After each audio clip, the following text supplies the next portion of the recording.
The wilderness symbolizes isolation, emptiness, and complete surrender of worldly comforts. In the barren silence of the desert, all that is familiar fades away.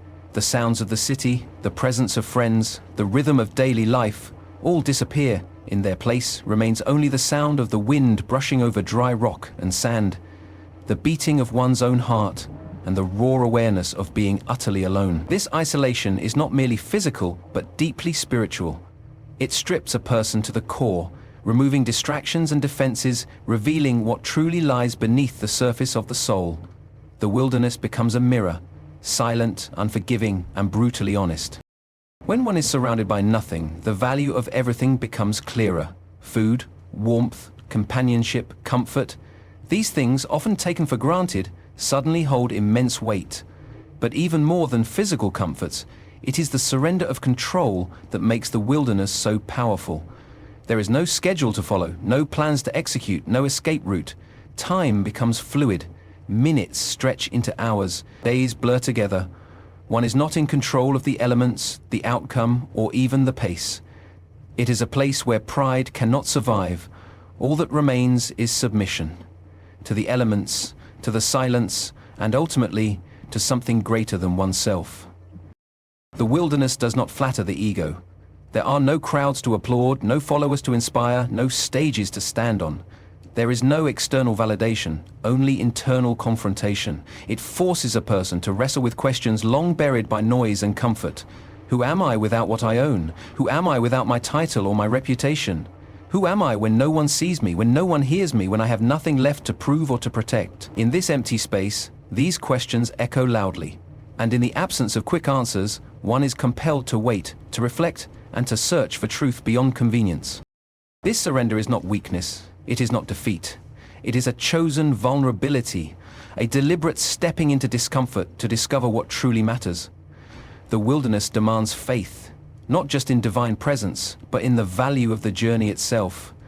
There is a strange kind of strength that grows only in isolation, a resilience born not from success but from enduring silence, temptation, and uncertainty. It teaches that strength is not always shown in power, but in patience, not in conquest, but in courage, not in taking control, but in letting go. To enter the wilderness willingly is to say, I am ready to lose what the world says I must have, so I can gain what only the soul can receive. It is a process of emptying, so that something greater may fill the void. It is a sacred pause before a greater calling. In that stillness, where every familiar structure is removed, a foundation is laid that cannot be shaken by fame, failure, or fear. One walks out of the wilderness changed, not because of what was gained, but because of what was surrendered. In the wilderness, trials are not always loud. Sometimes they come as whispers. Hunger, loneliness, doubt. They creep in slowly, testing resolve not with explosions, but with erosion. And yet it is in enduring these whispers without yielding that true character is revealed. In the face of isolation and emptiness, it becomes clear that the wilderness is not a punishment, it is a preparation. It is not a rejection, it is a refining fire. It is the place where the false is burned away and the true begins to emerge. For those willing to endure it, the wilderness becomes more than a physical space. It becomes holy ground. It becomes the birthplace of mission, of vision, of unshakable identity. In the quiet vastness of the desert, in the full surrender of worldly comforts, the soul encounters its truest form, stripped, silent, and ready to rise. 40 days without food or shelter represented a deep physical and spiritual trial. Each passing hour in such a state challenges the very limits of human endurance. Hunger is not just a dull ache. It becomes a force that invades the mind, clouds clarity, and tempts desperation. The body weakens, the energy fades, and even the smallest effort feels like climbing a mountain. Without the assurance of a next meal or a warm place to rest, survival instincts begin to scream. But in this trial, survival was never the ultimate goal. It was transformation. Denying the body what it craves most opens the doorway to the soul's awakening. The absence of food is more than just fasting. It's a confrontation with dependence. Every time the stomach growls, it echoes the fundamental need for sustenance. Yet, in this sacred struggle, that need is not filled. It is resisted. It is set aside, not because food is evil, but because the soul must be fed first. Each refusal to satisfy hunger becomes a declaration. I am not ruled by the body alone. I live by something deeper, something higher. This choice tears down the illusion of self-sufficiency. It makes the individual utterly reliant, not on physical provision, but on spiritual strength. And without shelter, the wilderness does not spare its discomforts. The sun burns by day, the cold bites by night. There is no place to hide, no safety to retreat into. Sleep becomes difficult, and the elements press relentlessly against fragile human skin. The exposure is total. Nature, in all its rawness, reminds the traveler just how small and vulnerable they truly are. It is a humbling experience. The absence of walls or roofs leaves not just the body, but the heart exposed. And in that vulnerability, something sacred begins to happen. The stripping away of all that is unnecessary. This stripping away is essential. In everyday life, people are shielded by comfort. They eat when they want, rest when they choose, and live within boundaries designed to protect them from pain and difficulty. But in the wilderness, those comforts vanish, and the truth rises. What remains when there is no nourishment? What emerges when every comfort is taken? The answer is not always immediate, but it is powerful. The one enduring such a trial begins to realize that strength does not come from having, but from enduring. That identity is not built on what surrounds us, but on what holds us together when everything else is gone. These 40 days were not a break from mission, they were the beginning of it. They formed the foundation upon which a life of compassion, sacrifice, and truth would be built. Without this testing, the voice that later calmed storms, healed the sick, and challenged kings would have no weight. The credibility to stand before crowds and speak of inner peace and divine truth was forged in the silence of starvation, in the loneliness of exposure, in the agony of waiting. Every moment of suffering was not wasted. It was preparation. It was purification. It was the quiet construction of a soul that would not bend to fear or fame. The spiritual depth of this trial cannot be overstated. It was not a show of strength, but an active surrender. The choice to endure, to remain, to not run from the suffering, this was the real victory. The wilderness became a temple, where weakness met strength and hunger met holiness. The one who stood in that barren land was not alone, though it may have seemed so. There was a divine presence in the trial, a sacred witness to every tear, every ache, every silent cry in the night. This kind of endurance is not common. It does not come from mere discipline or stubbornness. It comes from conviction, from a deep, unshakable trust that the pain has a purpose, that the silence is not empty, and that the trial is not the end of the story. To suffer hunger and exposure for 40 days is to allow the spirit to rise above the flesh. It is to declare again and again that one's identity is not found in comfort, but in calling. The spiritual and physical trial of those 40 days was not a moment of weakness. It was the forging of greatness. It was the test that revealed the truth. And that truth would go on to change the world. Temptation came subtly, offering relief, power, and shortcuts, but each was refused. It didn't arrive as a monstrous force with thunder and chaos. Instead, it came as a whisper, wrapped in logic, appearing almost helpful, even compassionate. It spoke not in a language of terror, but in one of suggestion, offering alternatives to pain and suffering. It spoke to hunger by saying, "Turn these stones into bread." It spoke to identity by saying, "If you are who you say you are, then prove it." It spoke to ambition by offering the kingdoms of the world. These temptations were not outlandish. They were timely, precise, and designed to strike at the exact points of weakness: bodily hunger, spiritual confidence, and the desire to fulfill a mission with influence. The first temptation struck at the most immediate and tangible need: hunger. After 40 days without food, the body was fragile, weak, and aching for nourishment. The voice offered a simple solution: turn the stones into bread. Not something extravagant, not a feast, just bread. The idea wasn't framed as evil, it was framed as reasonable. Why suffer unnecessarily? Why not use divine power to meet personal need? But the refusal came swiftly, not because the act of creating bread was wrong, but because doing so would mean misusing power to escape the path of surrender. The hunger wasn't just physical, it was purposeful. It was part of a sacred test. To give in at that moment would be to abandon the process of refinement and take control prematurely. Instead of asserting dominion over the wilderness, the decision was made to remain in it, to continue walking through the discomfort, and to trust that true sustenance comes not just from food, but from divine purpose. The second temptation reached deeper, probing identity and trust. The voice led to the highest point of the temple and suggested a grand miraculous act. Jump and let heaven catch you. It sounded bold, even faithful. After all, wasn't there a promise of protection? Wouldn't such a sign prove divinity once and for all? But the trap was clear. It demanded spectacle over substance. It invited the sacred to become a performance. To yield would mean demanding that the divine serve human pride. The response rejected this manipulation outright. There was no need to prove identity through theatrical miracles. Trust does not need drama. Faith stands firm without testing the one it believes in. The refusal was not a sign of weakness, but of deep-rooted confidence that identity is not something to be demonstrated, it is something to be lived. The final temptation was the most alluring: power without pain. All the kingdoms of the world were placed on offer in exchange for a single act of submission. Bow once, and the suffering could end. Bow once, and the mission could be completed. Faster, grander, louder. No cross, no conflict, no rejection. Just power, glory, and recognition.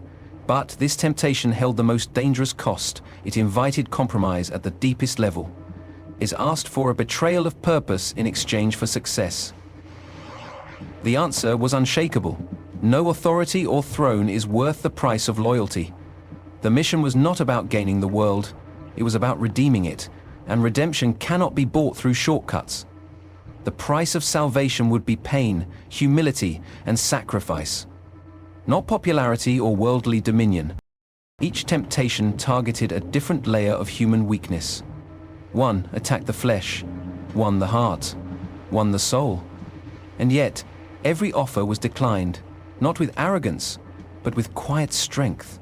The voice that whispered comfort was silenced by the voice of truth. The inner resolve did not rise from pride or ego, but from clarity of purpose. There was no confusion about who was being served and why. The wilderness was not just a place of hunger, it was a battleground of values. And the victory was not in walking out unscathed, but in walking through without compromise. In facing temptation, the answers given were not reactive but rooted. Each response came from a deeper well, a place of wisdom already planted. The temptations didn't just test willpower, they tested allegiance. And the refusals weren't just moments of resistance, they were declarations of identity, of mission, and of unwavering trust in something beyond the immediate. Every temptation was answered with unwavering truth and inner strength. In the silence of the wilderness where no applause echoed and no eyes watched, the responses given were not performative but deeply rooted in an internal conviction. Each time a temptation was presented, it wasn't met with argument or negotiation, but with clarity. A truth so embedded within the heart that no external pressure could shake it. This wasn't the strength of someone trying to appear powerful, it was the quiet power of someone who had already resolved, long before the test arrived, what they would live by and what they would never bow to. The answers given to each challenge were not invented on the spot, they were drawn from the sacred words that had been lived, breathed, and embraced throughout a lifetime of preparation. The strength to resist didn't come from ego or defiance, but from alignment with something far greater, divine truth. This truth was not theoretical. It had been meditated upon, hidden in the heart, and cherished. So when the voice of temptation came, subtle, strategic, persuasive, the responses were not emotional reactions, but declarations of spiritual anchoring. The truth wasn't just spoken, it was lived. It wasn't used as a weapon to impress the tempter, but as a shield to guard the soul. The truth used to combat these tests was not aggressive, nor was it meant to shame or belittle the voice of temptation. It was calm, focused, and unshakable. Each time the response began with a simple phrase, "It is written." This phrase was not a weak fallback, it was a line drawn in the sand. It meant that the response wasn't based on personal opinion or fleeting emotions, but on a truth that transcended time. That kind of grounding reveals a heart that is not swayed by circumstance. When hunger pressed hard, the answer reminded that true nourishment comes from every word spoken by the divine. When pride invited a public display, the answer reminded that faith does not demand tests from God. When power was offered for the price of worship, the answer reminded that loyalty belongs only to one. This pattern of resistance teaches a deeper lesson about how strength is truly developed. Inner strength is not the result of avoiding difficulty, but of facing it with clarity. The temptations were not abstract or irrelevant. They were specifically designed to target weakness, desire, and ambition. But because the foundation of truth had been laid long before, each attack was absorbed and dismantled before it could take root. The inner strength displayed here was not prideful independence, but humble dependence. Dependence on words that gave life, shaped character, and defined purpose.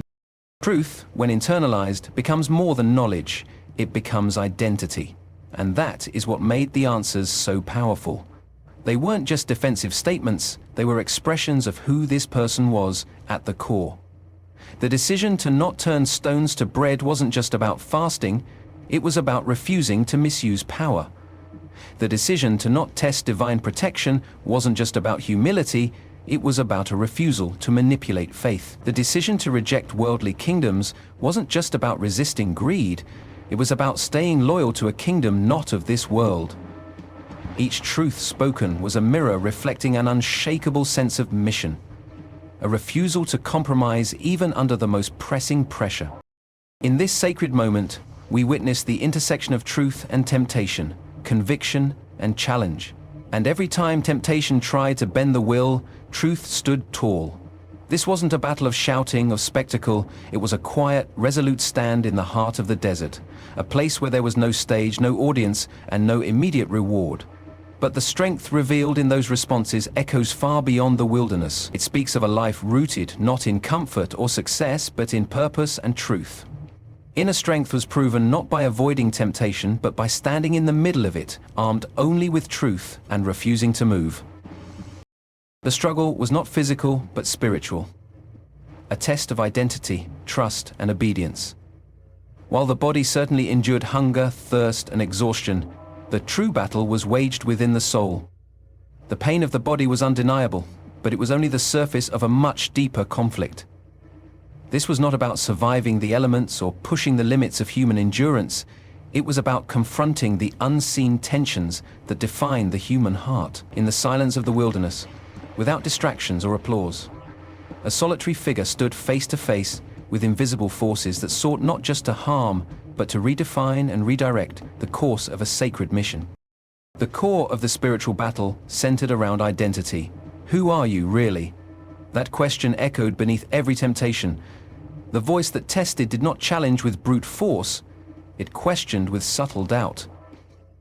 If you are the Son, it said, weaving uncertainty into its challenge. The implication was clear. Prove it, show it, demonstrate your worth, your power, your calling. But the response never came in the form of performance. Instead, the answers revealed a person who knew exactly who they were and who did not need to act out that identity to validate it. This kind of spiritual strength cannot be borrowed or faked. It can only come from deep, unwavering confidence in one's relationship with the divine, rooted long before the test arrived. Alongside identity came the test of trust.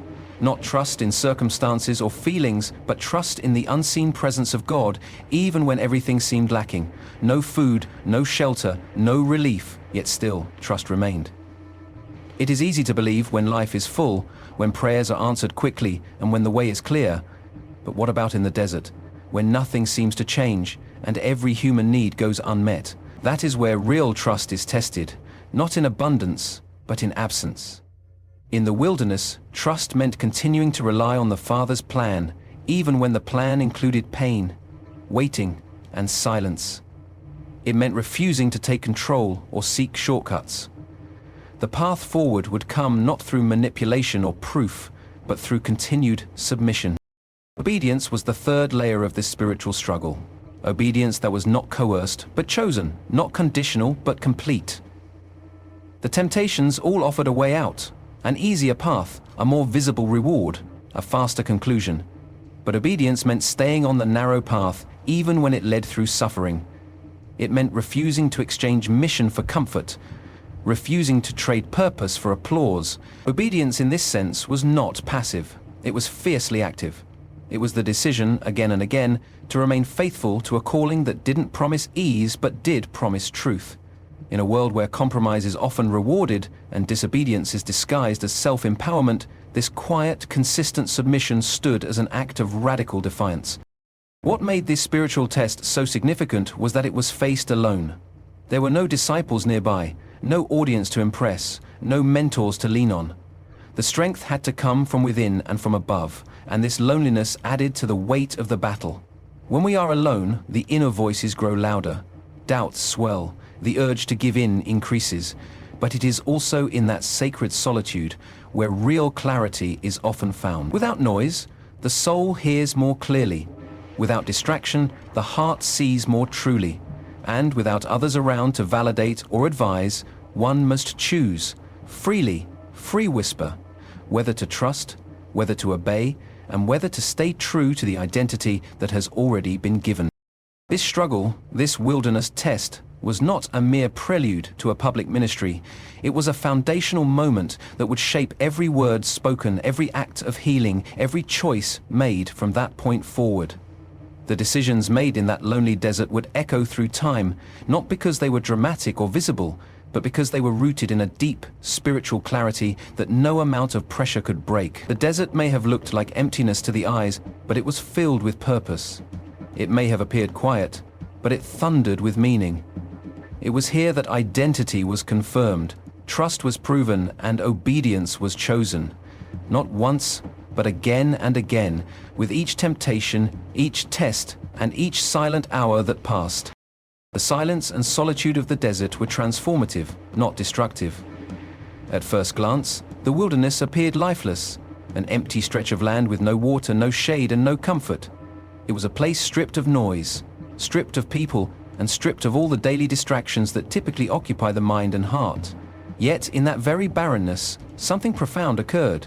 What seemed like isolation became encounter. What looked like emptiness became revelation. The silence was not void of meaning, it was filled with divine presence.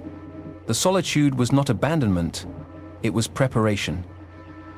This was not a setting of despair, it was sacred ground.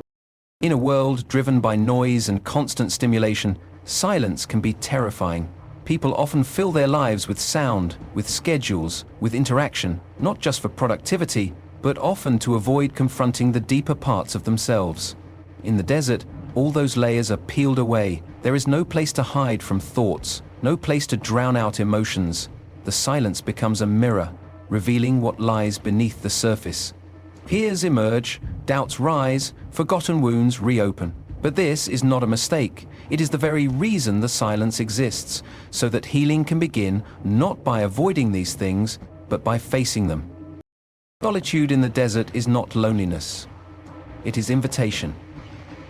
It invites the soul to rediscover its center, to remember who it truly is without the voices of the crowd, the demands of society, or the pressures of performance.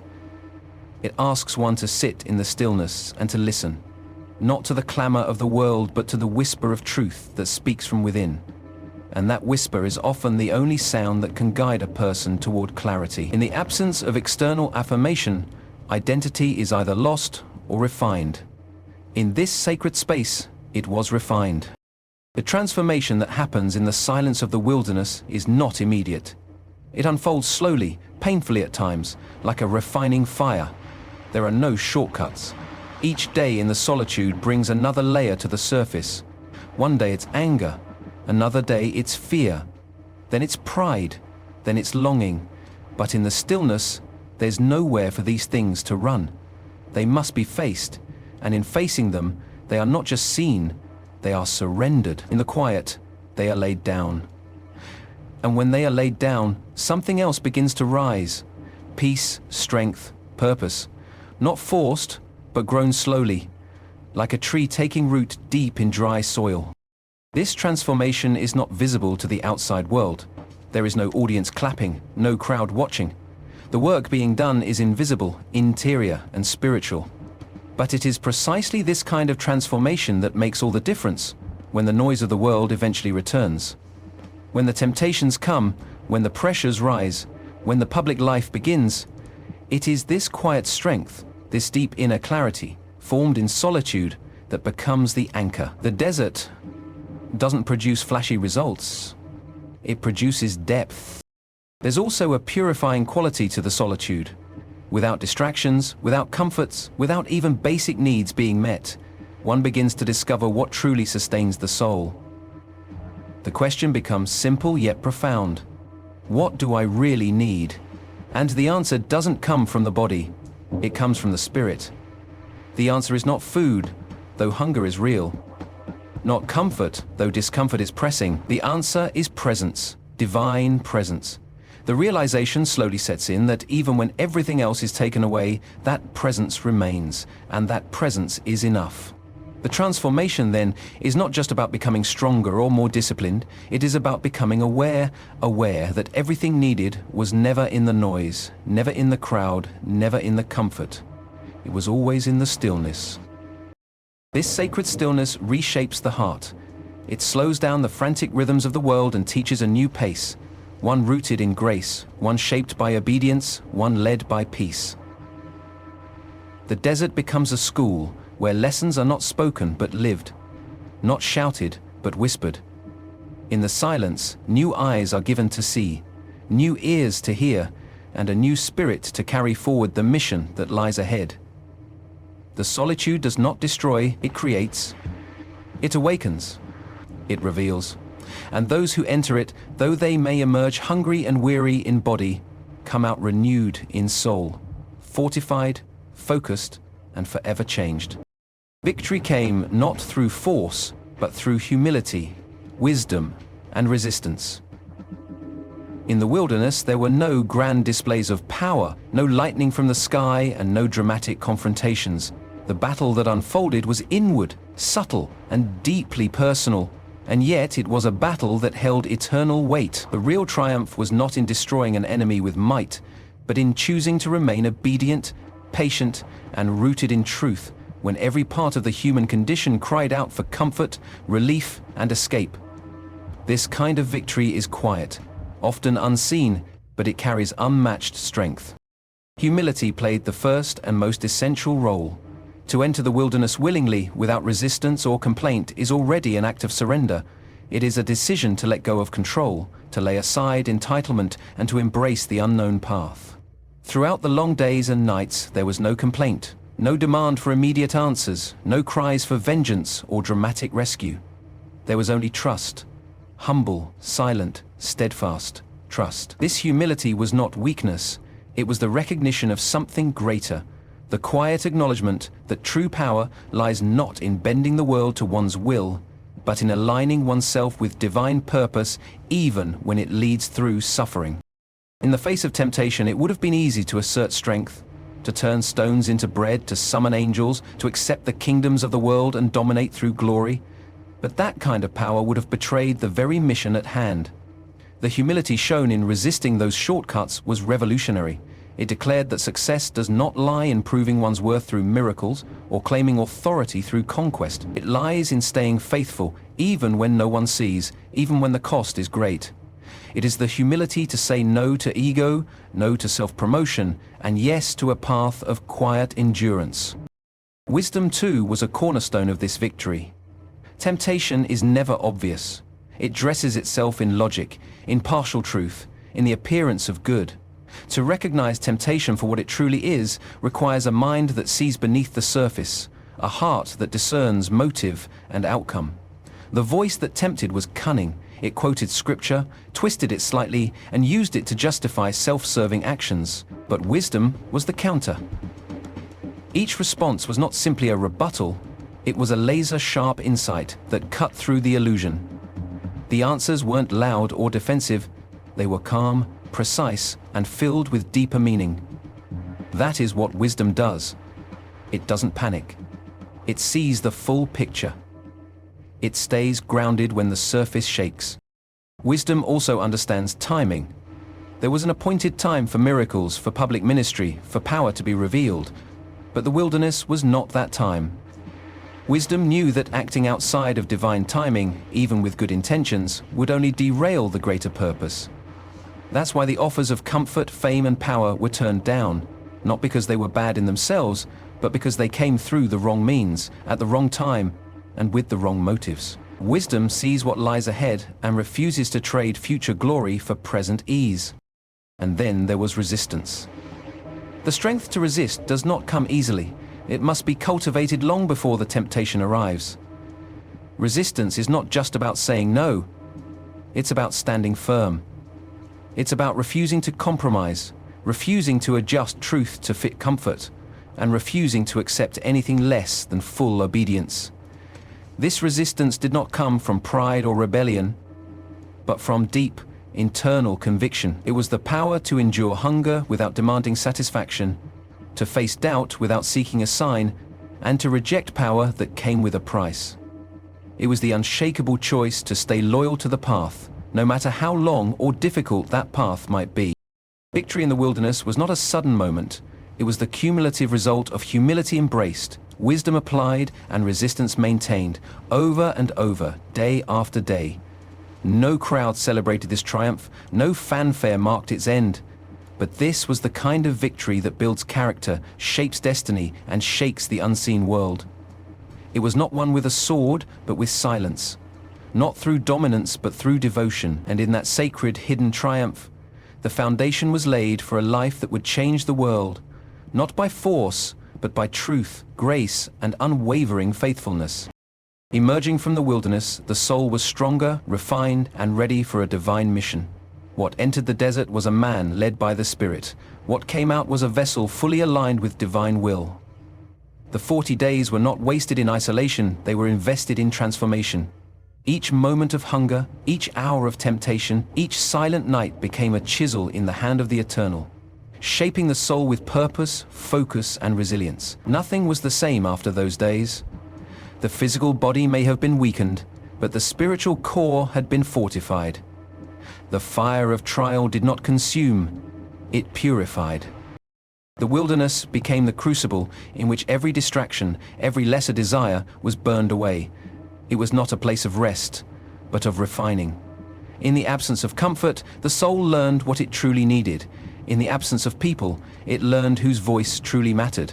The stillness taught it to listen.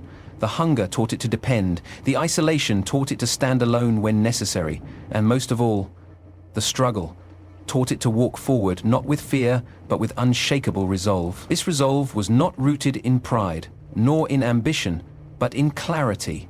The clarity that comes when nothing else is left to cloud the heart. That clarity marked a turning point. The mission ahead was no ordinary task. It would require relentless compassion, unwavering truth, and bold confrontation with systems of power, oppression, and hypocrisy. Such a mission could not be fulfilled by someone half-hearted, uncertain, or easily swayed. It required someone who had faced every internal weakness and emerged victorious, not by destroying it, but by surrendering it. That's what the wilderness accomplished. It did not make a hero, it revealed a servant. A servant who knew exactly who he was, who he served, and what he had been called to do. This preparation was essential, not optional. Without the wilderness, the ministry would lack foundation. Without the trial, the teachings would lack weight.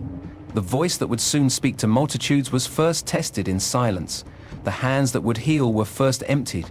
The feet that would walk among the broken were first led through desolation. Nothing in the wilderness was wasted.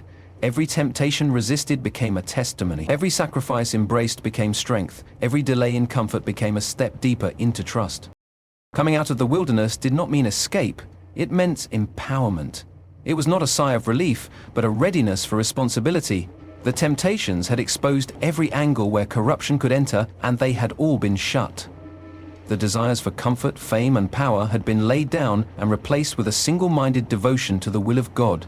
The mission that lay ahead would not be measured by worldly standards, but by faithfulness to truth, even unto death. And now, there was nothing within that could be bought, swayed, or broken. The inner life had been secured.